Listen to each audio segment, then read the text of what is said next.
विद्यार्थियों, आज हम अभिज्ञान शाकुंतलम के छठे अंक का अध्ययन करेंगे। पंचम अंक में हमने अध्ययन किया कि किस प्रकार से शकुंतला महर्षि कर्ण के जो दोनों शिष्य थे, शार्ंगरव, शारद्वत और गौतमी, उनके साथ में राज दरबार में पहुंचती है।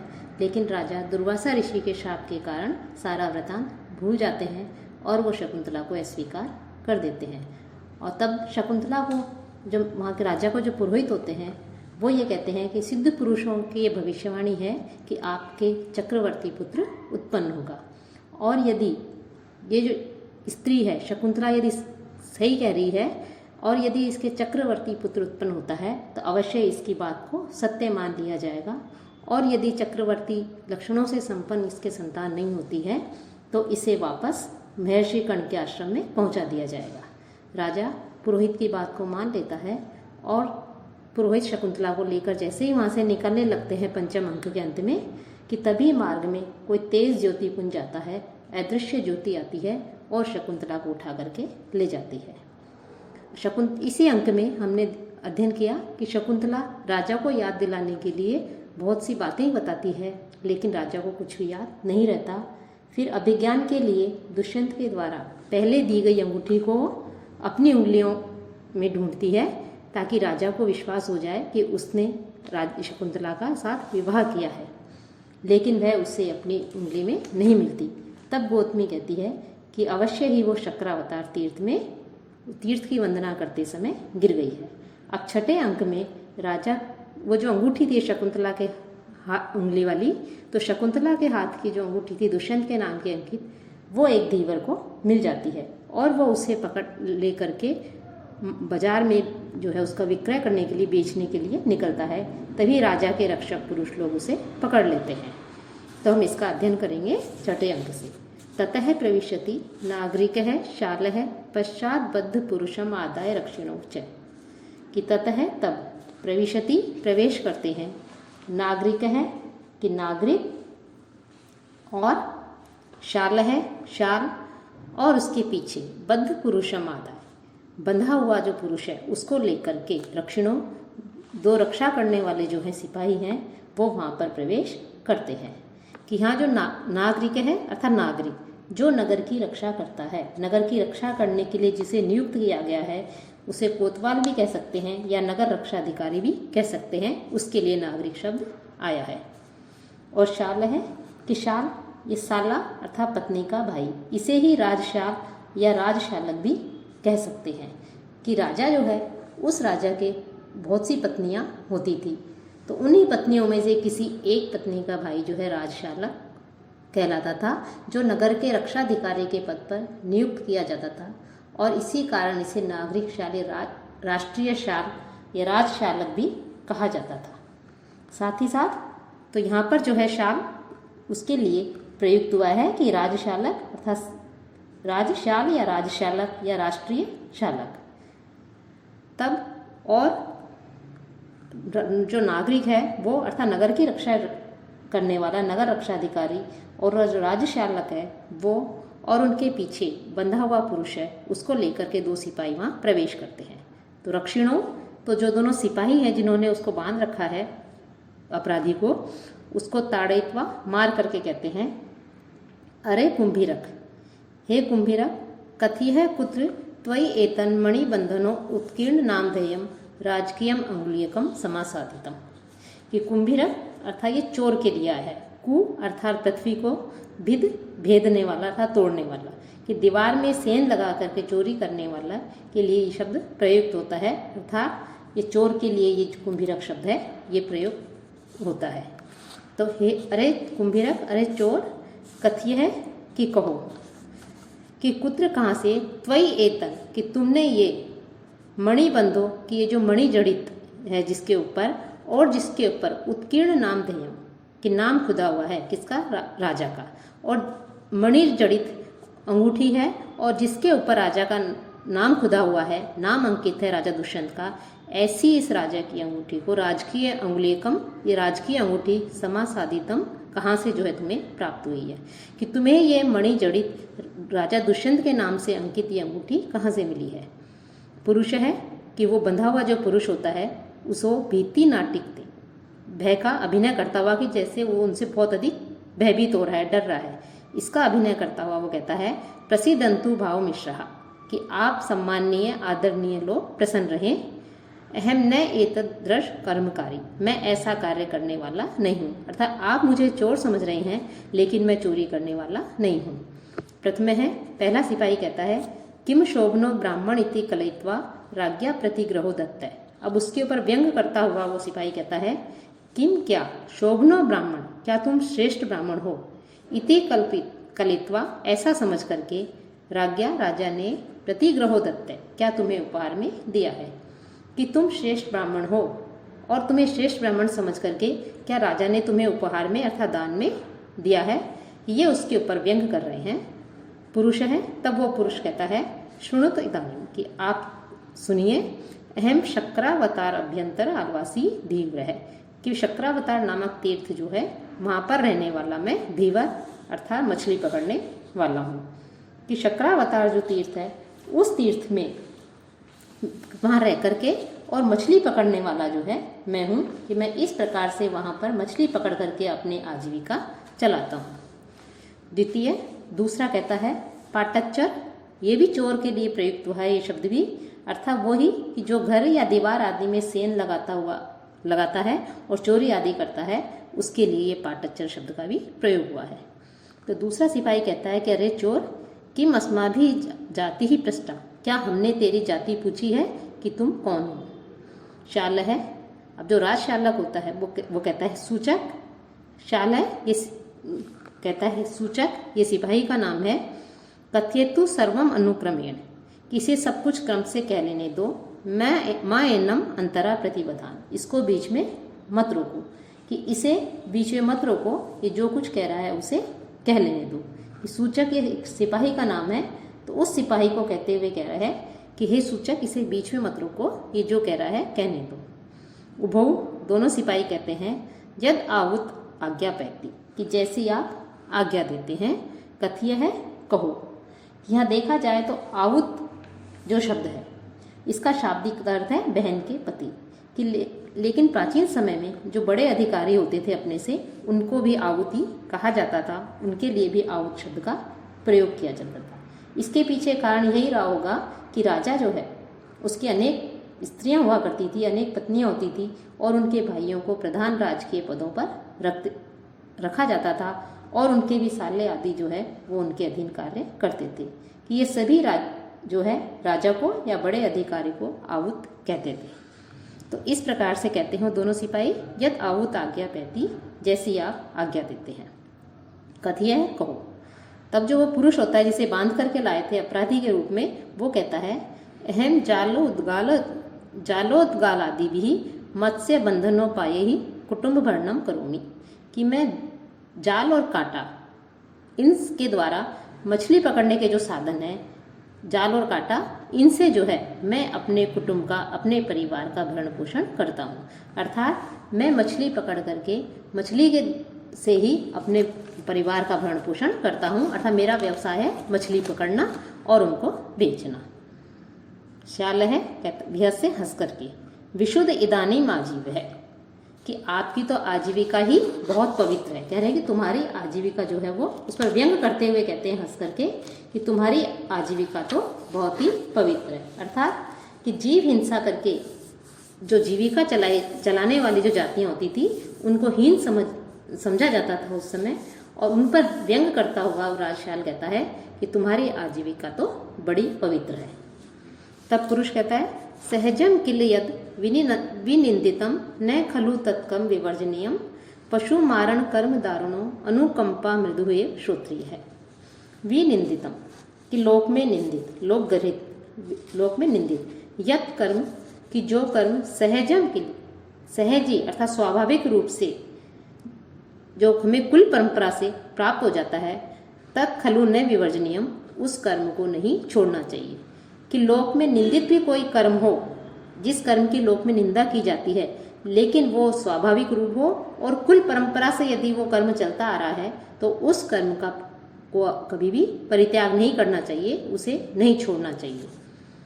पशु मारण कर्म दारुण है, कि पशुवध रूपी जो कर्म है, उस कर्म के कारण अत्यधिक क्रूर हृदय जो क्षत्रिय है, वो वेद पाठी जो ब्राह्मण होता है वो अनुकंपा मृदु एवं दया भाव से अत्यधिक कोमल हृदय वाला ही होता है। कि निंदित जो कर्म है वो वस्तुतः वंश परंपरा से भले ही चला आ रहा है उसे निश्चित रूप से नहीं छोड़ना चाहिए।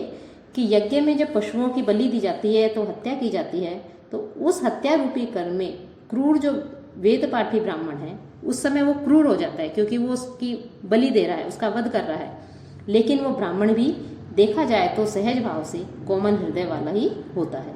कि राजशालक जो उसके ऊपर व्यंग करता है कि बड़ी ही पवित्र आजीविका है, तब उसका जवाब देते हुए वो पुरुष कहता है, बंदी पुरुष जो धीवर है वो कह रहा है कि हे, आपको ऐसा नहीं कहना चाहिए, क्योंकि जिसकी भी जो आजीविका है और जो वंश परंपरा से चली आ रही है उसे कभी भी नहीं छोड़ना चाहिए, भले ही लोग उसकी निंदा करें। फिर वो कहता है कि सब जीवों पर दया भाव रखने के कारण स्वभाव से कोमल वेदज्ञ जो ब्राह्मण है, वेद पाठी जो ब्राह्मण है, वो भी जब यज्ञ कर्म में पशु बलि दी जाती है, पशुवध किया जाता है, तो कठोर हृदय वाला हो जाता है, क्योंकि यह उसकी वंश परंपरा से चला आ रहा कर्म है, उसकी आजीविका का साधन है। अतः दयालु होकर भी उसे कठोर कर्म करना पड़ता है, उसे छोड़ता नहीं है। उसी प्रकार मैं भी अपनी आजीविका के साधन के रूप में कुल क्रमागत अर्थात कुल परंपरा से चला आ रहा जो मछली बंधन का जो कार्य है, मछली पकड़ने का जो कार्य है, उस कर्म को नहीं छोड़ रहा हूँ, भले ही लोग जो है मेरी निंदा क्यों ही नहीं करें, भले ही लोग मेरी निंदा करें, लेकिन वंश परंपरा से चले आ रहे उस कर्म को मैं नहीं छोड़ रहा हूँ। फिर शाल है, कहता है ततः सत्य, हाँ तब फिर वो बंदी पुरुष कहता है, एकस्मिन दिवसे खंडशो रोहित मत्स्यो मया कल्पितो यावत, कि एक दिन रोहू मछली, रोहित मत्स्यो कि रोहू जो मछली है वो मेरे द्वारा टुकड़े टुकड़े खंडशो उसको काटा गया, उसके टुकड़े टुकड़े किए गए। तस्य उदर अभ्यंतरे, तब उसके उदर के अंदर इदम यह रत्न भासुरम अंगुलीकम दृष्टवा, कि यह मैंने रत्न से चमकती हुई ये अंगूठी जो है ये मैंने उसके पेट में देखी। और पश्चात और उसको देखने के बाद मैं उसको विक्रय बेचने के लिए बाहर निकला, बेचने के लिए बाजार में आया, लेकिन उसको दर्शयन उस अंगूठी को दिखाता हुआ बेचने के लिए गृहीतो भाव मिश्र ही आप लोगों के द्वारा मुझे पकड़ लिया गया। कि मैं इस अंगूठी को जो है मैंने रोहित जो मछली है उस मछली को मैं पकड़ करके लाया, क्योंकि मछली पालन मेरा कर्म है, मेरी आजीविका का साधन है, तो मैं उसको पकड़ करके लाया। जैसे ही उसके पेट को मैंने उसके टुकड़े टुकड़े किए, उसको काटा, तो उसके उदर के अंदर से मुझे ये अंगूठी मिली और इस अंगूठी को लेकर के मैं बाजार में बेचने के लिए निकला और आप लोगों के द्वारा मैं देखा गया और आपने मुझे पकड़ लिया। मार्यत्वा मुंचत्वा, अब चाहे आप मुझे मारिए या छोड़िए, अस्य आगम वृतांत, कि इसके आने की यही वृतांत, यही क्रम है, अर्थात मुझे इसी प्रकार से अंगूठी मिली है, अब आप इसे कुछ भी मुझे मारिए या छोड़िए, इसके मिलने की यही कहानी है, यही घटना है। शाल कहता है, जानुक विषगंधी गोधादि मत्स्य बंध एवं निसंशय, कह रहा है कि हे जानुक, ये भी उसका नाम है कि हे जानुक, विश्वगंधी कि विश्व शब्द का अर्थ है कच्चे मांस की गंध वाला, कि कच्चे मांस की जो गंध होती है उसके लिए कहा जाता है विश्वगंध। तो कच्चे मांस की गंध वाला है यह, गोधादि मत्स्य बंध है और यह निश्चय ही गोह आदि को खाने वाला यह धीवर है, इसलिए इसमें कोई संशय नहीं है कि वास्तव में ये मछुआरा है। गोधादि कि गोह आदि जल में निवास करने वाले एक विशाल का जीव आदि हैं, इनको खाने वाला है। तो अंगुलीयक दर्शनम अस्य विमर्शितव्यम, तो अब इसका अंगूठी पाना ये विचारणीय है कि ये तो हमें समझ में आ गया कि ये सही कह रहा है कि ये धीवर है और मछली पकड़ना इसका आजीविका का साधन है, इसका व्यवसाय है, लेकिन ये अंगूठी इसे प्राप्त हुई है, यह विचारणीय बात है कि सत्य कह रहा है कि इसे अंगूठी मछली के पेट से मिली या वैसे इसने चुराई है, ये सोचने की बात है। तो राजकुलम एवं गच्छा में, तो हम राजा के वहाँ पर चलते हैं, तो हम राजकुल में चलते हैं कि राजप्रसाद में चलते हैं। दक्षिणों दोनों सिपाही तथा वैसे ही जैसी आज्ञा, गच्छ अरे गंड भेदक, कि अरे चोर चल, मतलब उसको ये भी जो है चोर के लिए ही प्रयुक्त होता है गंड भेदक शब्द, कि गांठ काटने वाला गृहकट अर्थात चोर, कि हे चोर चलो, और उसको लेकर के वो राजप्रसाद की ओर चलते हैं। सर्वे परिक्रामंती, तभी जो है वो दोनों घूमते हैं। शाल है, शाल कहता है सूचक इमं गोपुर द्वारे अप्रमत्तो प्रतिपाल्यतम यावत इदम अंगुलीयकम यथा आगमनम भर्तुः निवेद्य ततः शासनम प्रतीक्ष्य निष्क्रमा। कहता है सूचक, इस ये जो धीवर है, मछुआरा है, इसकी नगर द्वार पर, गोपुर द्वार कि नगर के द्वार पर अप्रमत्तो कि सावधान होकर के प्रतिपाल्यतम इसकी इसको देखना, अर्थात इसके ऊपर ध्यान रखना कहीं ऐसा नहीं हो कि ये तुम्हें धोखा दे करके यहाँ से भाग जाए, ये यहाँ से दूर चला जाए। यावत, तब तक, जब तक मैं भी ये जो अंगूठी के मिलने की सूचना है, यह है भर्तृनिवेद्यम, ये समाचार मैं राजा से बता करके उनकी आज्ञा कि वो क्या इसका निर्णय लेते हैं, तो उनकी आज्ञा प्राप्त करके मैं आता हूँ। उभौ, दोनों सिपाही कहते हैं प्रविशदु व आओ, कि आप महाराज की कृपा प्राप्त करने के लिए, स्वामी प्रसादाय, महाराज की कृपा या उनकी आज्ञा प्राप्त करने के लिए आप प्रवेश कीजिए। इति निष्क्रांत है शाल है, तो शाल निकल जाता है। पहला कहता है जानुक चिरायते खलवाओ, कि वो जो उसके लिए कह रहे हैं, आवुत के लिए, कि जो कोतवाल हैं, जो नगर की रक्षा करने वाले हैं, वो विलंब कर रहे हैं, कितना समय हो गया वो अभी तक नहीं आए हैं। ननु अवसरो उपसर्पणीय राजा ने, तो दूसरा सिपाही कहता है कि राजा के पास जाने का वस्तुतः अवसर देखा जाता है, कि अवसर देखकर ही राजा के पास में अपनी बात कही जाती है, राजा के पास में पहुंचा जाता है। प्रथम है, पहला सिपाही कहता है कि हे जानुक स्फुरतो मम हस्तौ अस्य वधार्थम सुमनस्य पिनद्धुम, कि इसके वध के लिए, अस्य वधार्थम, इसके वध के लिए, जो बंदी पुरुष है उसके लिए कह रहे हैं कि इसके वध के लिए सुमनस्य पिनद्धुम, इसे फूलों की माला पहनाने के लिए और इसे मारने के लिए, वधार्थम, इसका वध करने के लिए स्फुरतो मम हस्तौ, मेरे हाथ जो हैं वो फड़क रहे हैं, अर्थात मेरा ये मन कर रहा है कि मैं इसका वध कर दूं। इति पुरुषम निर्दिशति, ऐसा कहकर के धीवर की ओर संकेत करता है, मछुआरे की ओर, कि मुझे इसका वध करने की इच्छा हो रही है। पुरुष कहता है न हृति भावो अकारण मारणम भावितो, कि बिना कारण ही मेरा वध करने के विषय में आपका सोचना ये उचित नहीं है।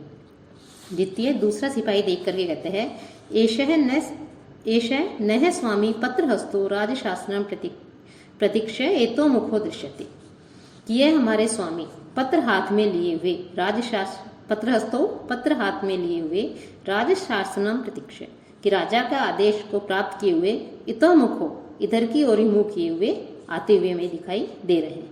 गिद्ध बलि ही भविष्यसि, अब तुम निश्चय ही गिद्धों का भोजन बनोगे, अर्थात पत्र देखकर वो अनुमान लगाते हैं कि राजा ने इसका वध करने के लिए कहा है या इसको दंड देने के लिए कहा है, तो वो कह रहे हैं कि तुम अवश्य गिद्धों का भोजन बनोगे, अथवा शुनो मुखम व दक्षसी, अथवा कुत्ते का मुंह देखोगे, अर्थात तुम्हारे लिए दंड निश्चित है।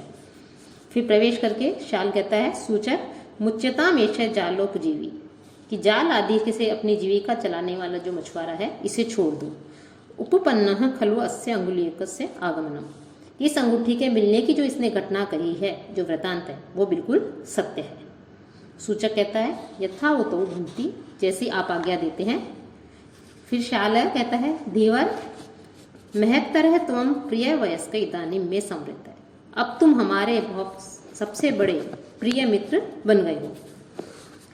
कादम्बरी साक्षिकम अस्माकम, कि जो हमारी मित्रता की प्रथम सौहृदम, हमारी प्रथम मित्रता की जो साक्षी है, ये कौन है? कादम्बरी, अर्थात जो शराब है, सुरा है, उसको ही साक्षी मान करके हमारी प्रथम मित्रता होनी चाहिए, अर्थात अब तुम हमारे मित्र बन गए हो।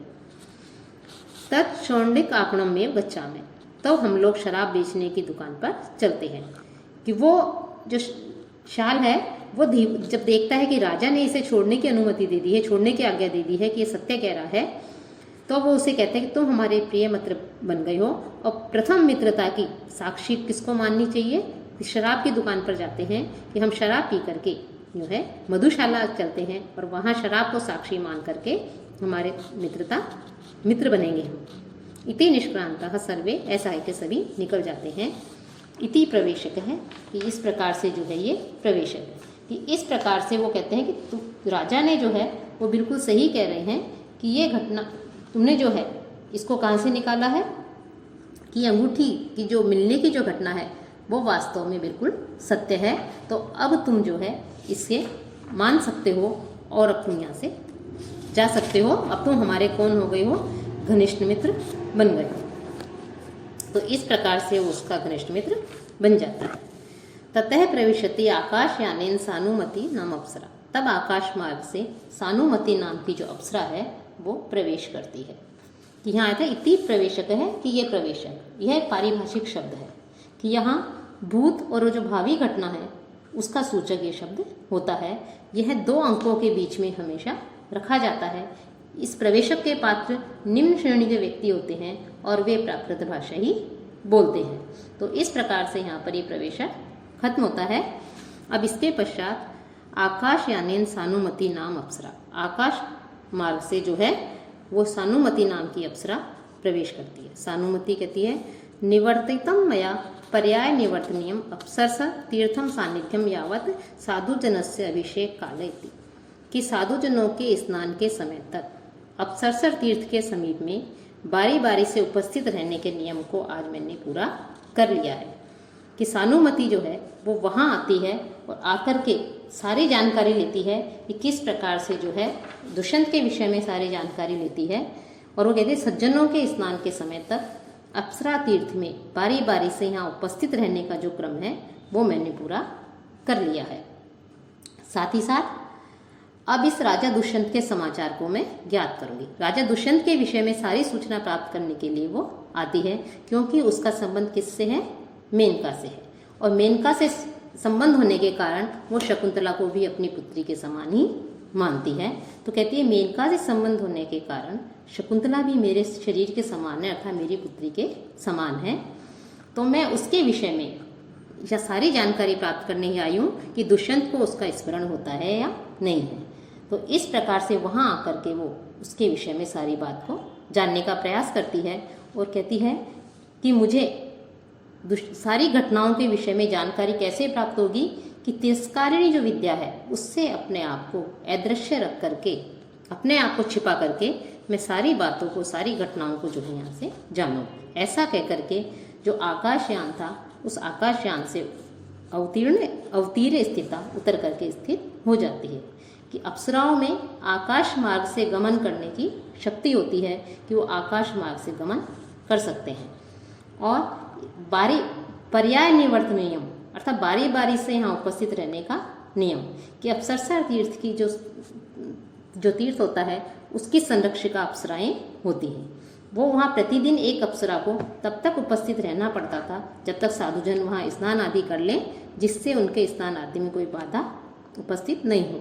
और तिरस्कारिणी विद्या अर्थात अदृश्य हो जाने की विद्या, इस विद्या के द्वारा जो है वो जो व्यक्ति है वो अदृश्य हो जाता था। तो जो सानुमति है वो ये कहती है कि मैं इस विद्या के द्वारा अपने आप को अदृश्य करके यहाँ की सारी घटना के विषय में जानकारी प्राप्त करूंगी। ततः प्रविशति क्रूतांकुरम अवलोक्यंती चेटी। तब आम्र मंजरी को देखती हुई एक दासी प्रवेश करती है। अपराचय पृष्ठतः तया, उसके पीछे दूसरी दासी का प्रवेश। पहली कहती है आ ताम्र हरित पांडु अजीवित सत्यम वसंत मासस्य दृष्टो असि चूतकोर ऋतु मंगल त्वाम प्रसादयामी। आ ताम्र कि कुछ लाल, हरित और हरित, पांडु श्वेत वर्ण वाले, वसंत मासस्य वसंत मास के वस्तुतः क्या हो, जीवन स्वरूप हो, ऐसे है चूतकोर हे आम्र के बोर, कि आम्र वृक्ष के बोर की आम्र की कली, दृष्ट असी तुम आज दिखलाई पड़े हो कि आज तुम्हें देख लिया गया है।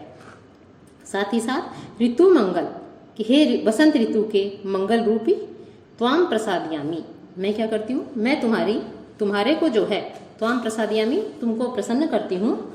कि यहाँ पर जो है कुछ वो जो होती है दासी होती है वो कहती है कि कुछ लाल, हरित एवं श्वेत वर्ण वाले वसंत मास के वस्तुतः जीवन स्वरूप हे आम्र के बोर, तुम मुझे आज दिखलाई पड़ रहे हो, हे वसंत ऋतु के मंगल रूप मैं तुमको प्रसन्न करती हूँ। कि कुछ अग्रभाग में मंजरी कैसी होती है, अग्रभाग उसका कुछ कुछ लाल वर्ण का होता है, अन्यथा हरित होता है, और कुछ पांडुर यानी श्वेत हल्का पीले वर्ण का होती है, ऐसी आम्र मंजरी होती है। तो उसको संबोधित करते हुए कह रही है, और हे वसंत मास के जीवन सर्वस्व, हे वसंत ऋतु के मंगल रूप, तुम आज चिर प्रतीक्षा के बाद दिखाई पड़े हो, इसलिए मैं तुमको प्रसन्न करती हूँ कि तुमको अपने अनुकूल बना रही हूँ। कि यहाँ पर जो है वसंत ऋतु के आगमन की ओर संकेत दिया गया है कि यहाँ पर वसंत ऋतु के आगमन है, और वसंत ऋतु के आगमन का तात्पर्य है सब तरफ जो है प्रसन्नता होना, सब तरफ खुशियाँ होना, सुख होना। तो यहाँ पर जो है इससे ये उसके आगमन की प्रसन्नता व्यक्त की गई है कि ऐसे मैं तुम्हें जो है तुम्हारा अभिनंदन करती हूँ। दूसरी कहती है परभृति के, जो दासी है उसका नाम परभृति का होता है पहली वाली का, तो दूसरी कहती है हे परभृति के किम एकाकिनी मंत्र से, कि तुम अकेली क्या गुनगुना रही हो। पहली जो दूसरी का नाम मधुकरिका होता है, तो पहली कहती है हे मधुकरिका चूत कलिकाम दृष्टव उन्मत्ता परभृतिका भक्ति, कि कोयल जो है वो परभृतिका, कि कोयल आम्र की मंजरी को देख करके अत्यधिक उन्मत्त हो रही है, मतवाली हो रही है। दूसरी कहती है सहर्षण त्वरीय उपगम्य, शीघ्रता से उसके पास जाकर के प्रसन्नतापूर्वक कथा उपस्थितो मधुमास है, क्या वसंत आ गया है। पहली कहती है मधुकरिके तब इदानीम काल एश मद विभ्रम गीताना, कि अब तुम्हारे मत वाले विलास और गीतों का यही समय है, अर्थात तुम अब इस समय में जो है तुम अत्यधिक गीत गा सकती हो, मधुर गीत गा सकती हो। द्वितीय दूसरी सखी अवलंबस्व, हे सखी मुझे सहारा दो, माँ मुझे यावत अग्रपाद स्थित्वा, जिससे मैं पैरों के अग्रभाग पर स्थित होकर के तूत कलिकाम गृहीत्वा, आम्र की कली को तोड़ करके कामदेवार्चनम करोमि, कामदेव की पूजा करूँ। पहली कहती है यदि ममापि खलु अर्धम अर्चन फलस्य, यदि पूजा के फल का आधा भाग मुझे दो तब तो मैं तुम्हारी सहायता करूँ। दूसरी कहती है अकथित अपि तत्संपद्यते, कि बिना कहे ही ऐसा ही होगा कि मेरी पूजा का आधा फल तुम्हें अपने आप ही मिल जाएगा। क्यों कि यत, क्योंकि एकमेव नौ जीवितम द्विधा स्थितम शरीरम, क्योंकि हम दोनों के शरीर भले ही अलग अलग हो लेकिन प्राण एक है। सखी अवलंब्य स्थिता चूतांकुरम ग्रहती, सखी का सहारा लेकर के आम्र मंजरी को तोड़ती है। फिर कहती है अप्रतिबुद्ध अपि प्रसवत्र बंधन भंग सुरभि भवती, कि वह पूर्ण रूप से विकसित नहीं हुआ है, अर्थात अविकसित। ये आम्र का जो बोर है यह अपने डंठल से टूट गया है, और टूटने पर जो अपनी सुगंध को चारों तरफ बिखेर रहा है, सुगंधित हो रहा है। कपोत हस्तकम कृत्वा, ऐसा कहकर के कपोताकार हाथों को, अपने हाथों को जोड़ती है और कहती है त्वम अस्य मया चूतांकुरम दत्त है कामाय गृहित धनुषे पथिक जन युवती लक्ष्य है पंचाभ्य अधिक है शरोभव, कि हे आम्र की, हे चूतांकुर है, हे आम्र मंजरी, त्वम मया गृहित धनुषे, मैंने तुमको धनुष धारण करने वाले कामाय कामदेव को दत्त हसी समर्पित कर दिया है, कि धनुष धारण करने वाला जो कामदेव है उसको मैंने तुम्हें समर्पित कर दिया गया है। पथिक जन युवती लक्ष्य, अब तुम पथिकों की युवतियों को लक्ष्य बनाने वाले, पंचाभ्य अधिक है, कामदेव के 5 बाण प्रसिद्ध हैं, उन 5 बाणों में श्रेष्ठ शरभव छठा बाण बनो, कि कामदेव के 5 बाण हैं लेकिन अब तुम जो है छठे बाण बनो। कि कामदेव वसंत काम में जो है उसमें आम्र मंजरी के रूप में जो माननीय जो नायिका होती हैं उनको, उनके जो या जो पोषित भर्ती का नायिकाएं होती हैं उनको उन्मादित करने के लिए अपने बाणों का प्रयोग करता है। तो वैसे तो कामदेव के पंचबाण वाला कहलाता है, लेकिन कह रही हैं कि छठा बाण वाले तुम बनो, अर्थात इस प्रकार से तुम्हें छठे बाण का प्रयोग करना है, कि वसंत को जो है छठा बाण कहा गया है। इति चूतांकुरम शक्ति, ऐसा कहकर आम्र मंजरी को डाल देती है। प्रविश्या पट्टिशेपेण कुपित है, पर्दे को एक और हटा करके क्रोध से प्रवेश करके कंचुकी माँ तावत अनात्मज्ञ, अरे ना समझ, ऐसा मत करो। क्यों नहीं, वो जैसे ही तोड़ती है आम्र मंजरियों को तभी जो है कंचुकी आकर उसे मना करते हैं, रोकते हैं। क्यों रोकते हैं कि देवेन प्रतिषिद्धे वसंतोत्सव त्वम आम्र कलिका भंग किम आरभस्य, कि महाराज के द्वारा वसंत उत्सव रोक दिया गया है, कि हमारे जो महाराज राजा दुष्यंत हैं उनके द्वारा वसंत उत्सव रोक दिया गया है कि इस बार वसंतोत्सव नहीं मनाया जाएगा, और तुम आम्र मंजरी क्यों तोड़ रही हो, अर्थात तुम इसे मत तोड़ो। दोनों भयभीत हो जाती हैं और कहती हैं प्रसिद्ध तु आर्य है, आप क्षमा करें, आप प्रसन्न होइए। अग्रहीता अर्थे अवाम, हम इस विषय में क्या है, अनजान है, कि हमने जो है इस विषय में नहीं जाना। कि इस प्रकार से कंचुकी उन्हें तोड़ने के लिए मना करता है कि राजा ने मना कर दिया है कि इस बार वसंत उत्सव नहीं मनाया जाएगा, तो तुम इसे मत तोड़िए। और वो दोनों कहती हैं कि हम जो है इससे अनजान हैं कि इस बार वसंत उत्सव नहीं मनाया जा रहा है, तो हमें क्षमा कर दीजिए।